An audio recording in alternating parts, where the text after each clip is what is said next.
తల్లిదండ్రులు మనకు జీవితం ఇస్తారు, కానీ గురువులు ఆ జీవితానికి దిశానిర్దేశం చేస్తారు. అందుకే ప్రతి సంవత్సరం సెప్టెంబర్ 5న మనం ఉపాధ్యాయ దినోత్సవం జరుపుకుంటాం. ఈ ఉపాధ్యాయ దినోత్సవం భారతదేశ మాజీ రాష్ట్రపతి, ప్రఖ్యాత తత్వవేత్త, గొప్ప ఉపాధ్యాయుడు డాక్టర్ సర్వేపల్లి రాధాకృష్ణన్ గారి జన్మదినం గుర్తుగా నిర్వహించబడుతోంది.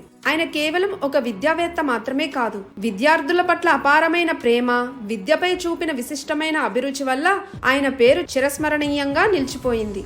గురువులు మన జీవితంలో తల్లిదండ్రుల తర్వాత అత్యంత ముఖ్యమైన పాత్ర పోషిస్తారు. వారు మనకు కేవలం పాఠ్యపుస్తకాల జ్ఞానం మాత్రమే కాదు, జీవన విలువలు, ఆచరణలో పెట్టాల్సిన నీతులు, సద్గుణాలు కూడా బోధిస్తారు. ఒక మంచి గురువు మార్గనిర్దేశం వల్లే ఒక విద్యార్థి మంచి పౌరుడిగా ఎదిగి దేశానికి సేవ చేయగలుగుతాడు. ఉపాధ్యాయ దినోత్సవం అనేది మన భవిష్యత్తు నిర్మించే ఉపాధ్యాయులందరికీ మనస్ఫూర్తిగా కృతజ్ఞతలు తెలియచేసే రోజు. ఈ రోజు మీ జీవితంలో మీకు ప్రేరణ ఇచ్చిన గురువుకి కృతజ్ఞతలు చెప్పడం మర్చిపోవద్దు. అందరికీ ఉపాధ్యాయ దినోత్సవ శుభాకాంక్షలు.